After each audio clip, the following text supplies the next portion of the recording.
Chers élèves, avant de commencer la séance d'aujourd'hui, je tiens à vous rappeler ce que nous avons vu les séances dernières concernant la détermination des conditions de sédimentation dans un milieu ancien qui est le bassin de phosphate et aussi la réalisation de la carte paléogéographique du même bassin qui est le bassin du phosphate. Pour expliquer la formation des roches phosphatées, 3 théories ont été proposées. La première théorie est appelée la théorie biolithique ou théorie d'origine biologique qui se base sur les restes des êtres vivants. La deuxième étant la théorie minéralogique ou théorie d'origine minérale. Et la troisième est appelée théorie moderne ou la théorie de Kazakov. Selon la première théorie, les phosphates proviennent de la décomposition des restes d'êtres vivants et la libération du phosphore. Selon la deuxième théorie, le phosphore des phosphates est d'origine minérale diverse. Ça peut être l'écoulement des gaz volcaniques marins ou l'altération et le lessivage de roches volcaniques riches en apatite. La troisième théorie, quant à elle, en plus des explications proposées par la théorie biolithique et la théorie minéralogique, une troisième explication s'ajoute qui se base sur l'ascension des eaux froides, profondes, riches en phosphore, par les courants ascendants. Donc, la phosphatogénèse se déroule à des profondeurs faibles qui varient entre 50 mètres et 200 mètres à 2 conditions. La première, c'est la présence de courants marins ascendants ou apoélines qui déplacent les eaux sous-marines riches en phosphore vers la surface. Et la deuxième, c'est la présence de communication entre le milieu continental, autrement dit les sédiments détritiques riches en apatite, et le milieu océanique. Concernant la reconstitution de la carte paléogéographique des bassins phosphatés du Maroc, 2 modèles théoriques ont été proposés.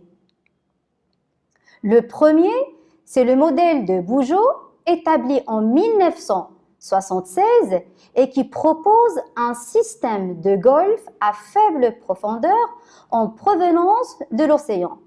Comme vous pouvez voir sur la figure, il y a plus qu'une communication vers l'océan.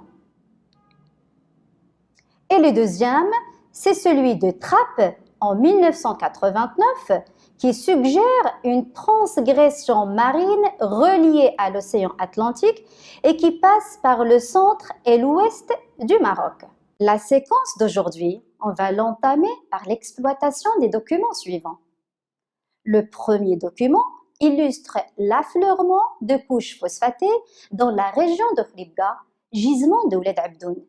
Comme vous pouvez voir, il y a des strates qui sont superposées. L'étude stratigraphique associée à une étude paléontologique et pétrographique permet de tirer un certain nombre d'indices ou bien d'informations qui vont être utiles dans la reconstitution de l'histoire géologique de cette région. Dans la deuxième figure, nous avons un fossile. Et je vous rappelle qu'un fossile, c'est un reste ou bien une trace des êtres vivants qui ont vécu dans le passé. Ce fossile-là, il s'appelle l'ammonite.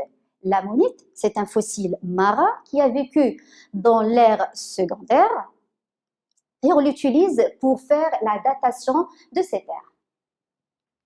La troisième figure, quant à elle, elle présente une partie de la carte paléogéographique du nord-ouest du Maroc. Alors, comme vous pouvez constater sur la légende, là on parle de bords de la mer avec différentes couleurs. Autrement dit, que dans le passé, il y avait différents bords et aussi que la côte actuelle diffère de la côte ancienne. Pour la quatrième figure, elle illustre ce qu'on appelle une colonne stratigraphique, ça veut dire des strates superposées, et comme vous pouvez voir que les strates, elles diffèrent l'une des autres. Aussi sur la même figure, nous avons une partie de ce qu'on appelle l'échelle stratigraphique. Donc cette échelle, elle permet de donner l'âge correspondant des couches. Dans cet exemple, nous avons cette échelle, elle donne l'âge correspondant des couches du nord de Khouribga.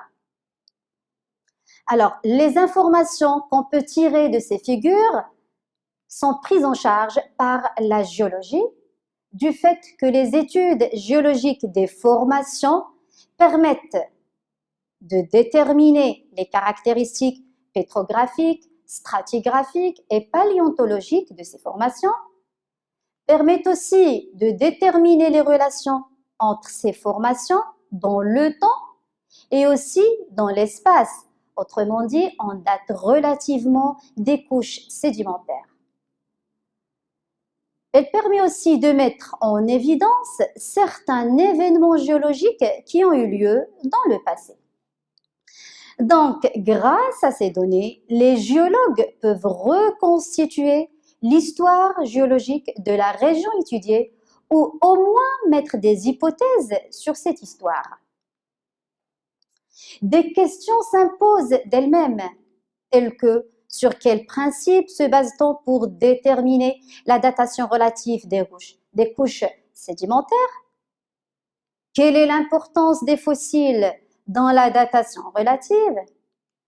Et aussi, quelles sont les bases de découpage du temps géologique?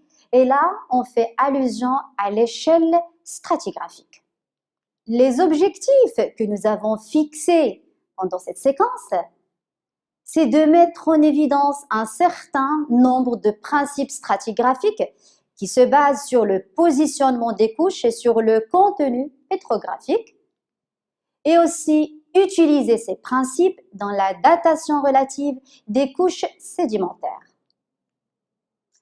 Avant de voir les principes stratigraphiques, il faut mettre au point un certain nombre de notions qui ne cessent de se répéter, telles que par exemple la stratification.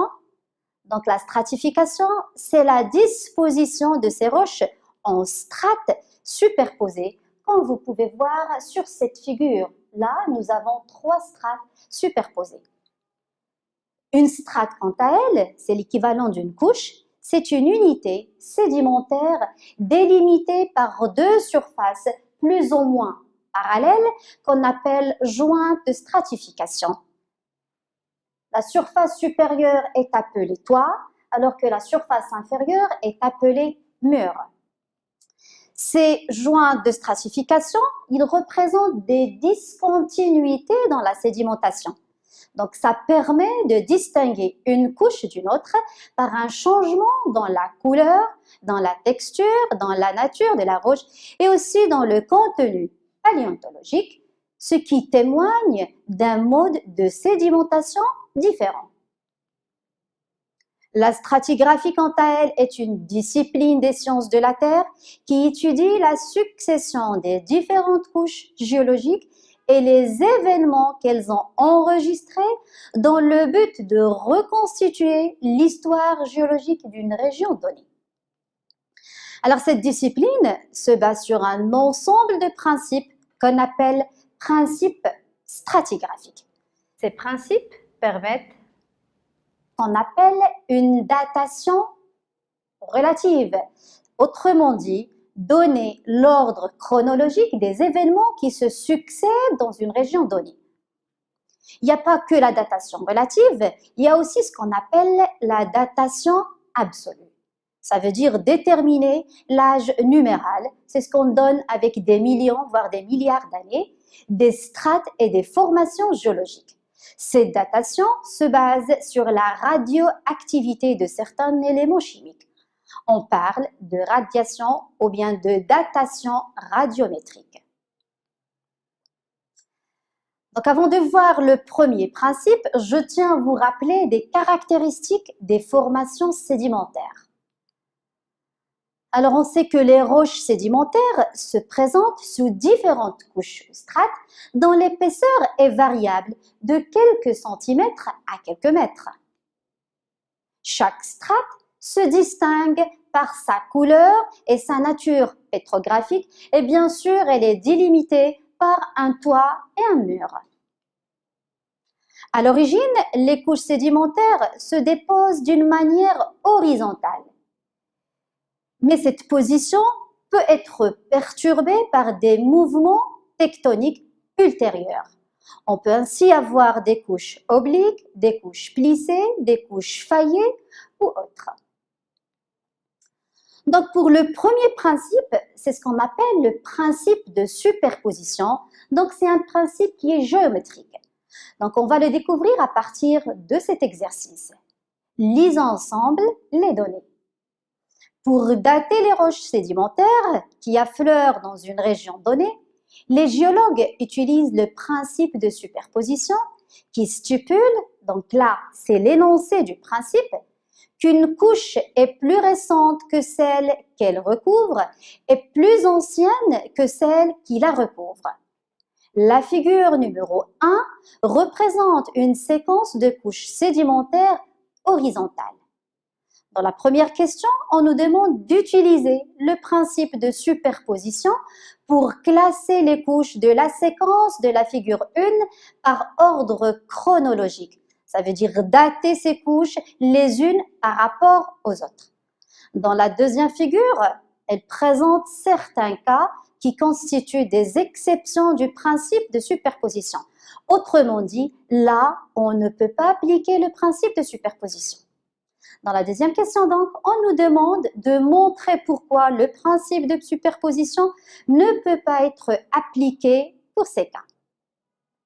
Donc, répondant à la première question, là où on nous demande de dater relativement les trois strates A, B et C, pour vous simplifier le principe de superposition, entre deux couches superposées, la couche qui se trouve en haut est toujours la plus récente. Donc, la couche C ici, elle recouvre la couche B. Donc, elle est plus récente que la couche B. Et la couche B, à son tour, recouvre A. Donc, elle est plus récente que la couche A. C'est ce que nous avons noté ici. Puisque la couche C recouvre la couche B et celle-ci recouvre la couche A, alors la couche A est plus ancienne que la couche B, qui est elle aussi, elle est même plus ancienne que la couche C. Passons maintenant pour voir les limites d'application en réponse à la deuxième question. Donc, les limites d'application, la première limite concerne ce qu'on appelle les terrasses fluviatiles. Donc, ce sont des terrasses fluviatiles appelées étagées. Si on applique le principe de superposition dans cette partie-là, on va dire que A, qui se trouve en haut, est la plus récente, alors que C doit être la plus ancienne. Or, regardez ici, nous avons le niveau d'eau qui est en contact avec la couche C. Donc, la couche C est la couche la plus récente, tandis que la couche A est la plus ancienne. Le principe de superposition ne peut pas s'appliquer dans le cas des terrasses fluviatiles étagées, car on a des terrasses récentes qui se situent au-dessous de terrasses plus anciennes. La terrasse B, comme ce que nous avons dit tout à l'heure, se situe au-dessous de la terrasse A, qui est plus ancienne que B. La deuxième limite d'application du principe de superposition concerne ce qu'on appelle le pli couché. Donc, comme vous pouvez constater, sur la zone X, nous avons des strates A, B, C et D sont horizontales. Si on veut appliquer le principe de superposition, on va dire que la strate A est la strate la plus récente, tandis que la strate qui se trouve en bas, c'est la strate D, donc elle est la plus ancienne.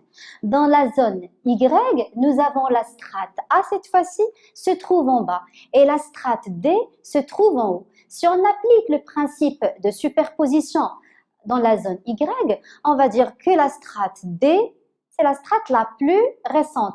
Or, les strates de la zone Y constituent la continuité de la zone X. Donc, dans la zone X, on peut appliquer le principe de superposition car les couches sédimentaires ont conservé leur position d'origine. Elles sont presque horizontales. Mais dans la zone Y, les couches ont subi une déformation sous forme de plis couchés. À ce niveau, on remarque que chaque couche recouvre une autre plus récente qu'elle. Donc, on ne peut pas appliquer le principe de superposition dans ce cas. Le deuxième principe qu'on va voir, c'est le principe de continuité. On va le découvrir à partir de cet exercice. L'étude stratigraphique de deux régions distantes de quelques kilomètres a permis de réaliser la coupe géologique ci-contre. Dans la première question, on nous demande de donner la définition de faciès de couches sédimentaires. Dans la deuxième question, déterminer l'âge relatif de la couche B' dans la région X et la couche B dans la région Y. Et enfin, il faut comparer l'âge relatif de la couche B avec celui de la couche B'. Répondant à la première question, donc le faciès d'une roche ou d'une roche sédimentaire est l'ensemble de ses caractères minéralogiques, structuraux et paléontologiques, ça veut dire relatifs aux fossiles, représentatifs de conditions de sédimentation déterminées. Pour la deuxième question, on nous demande de dater relativement B' dans la région X et B dans la région Y. Comme vous pouvez voir, B' est comprise entre la strate A' et la strate C'. Donc, dans cette région, la couche B' est plus récente que la couche C' et elle est plus ancienne que la couche A'. Dans la région Y, nous avons B comprise entre A et C. Elle est recouverte par A et elle recouvre C. Donc la couche B est plus récente que la couche C et elle est plus ancienne que la couche A. Pour la troisième question, on nous demande de faire la relation ou bien dater relativement B et B'. La couche B et la couche B', comme vous pouvez voir sur la figure, ils ont le même faciès. Donc, toutes les deux ont le même faciès. Elles sont limitées en plus par les mêmes jointes stratigraphiques. Elles ont donc le même âge relatif. Chacune d'elles est la continuité de l'autre. En réalité, elles constituent toutes les deux la même couche. Donc, le principe de continuité stipule qu'une même couche sédimentaire est de même âge en tous ses points. Si elle est limitée par un mur et un toit, elle a le même faciès.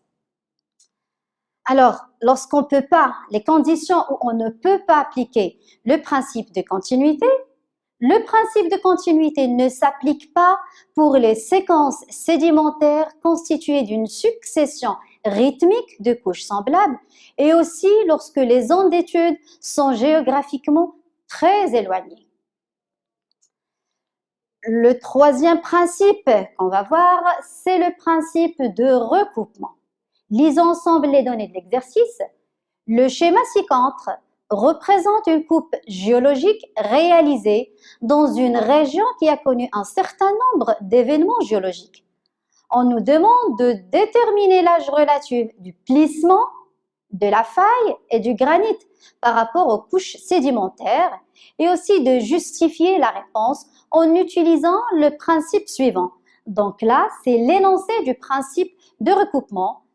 Selon ce principe, tout événement qui provoque un changement dans la géométrie des roches est postérieur à la dernière strate qui l'affecte et antérieur à la strate non affectée.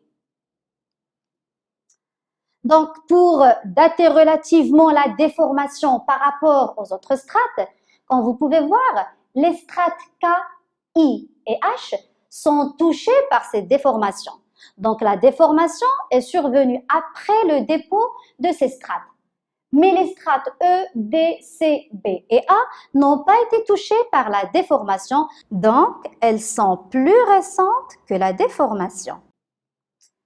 Le plissement est plus récent que la couche H, la dernière couche plissée, et il est plus ancien que la couche E, qui est la première couche non plissé. Passons maintenant pour voir la faille. Comme vous pouvez constater, la faille a presque touché toutes les strates à l'exception de la strate A et la strate B. Donc la faille est plus récente que la couche C, derrière couche faillée, et elle est plus ancienne que la couche B, qui est la première couche non affectée par la faille. Et enfin, le granit, comme vous pouvez voir, le granit, il a touché toutes les strates.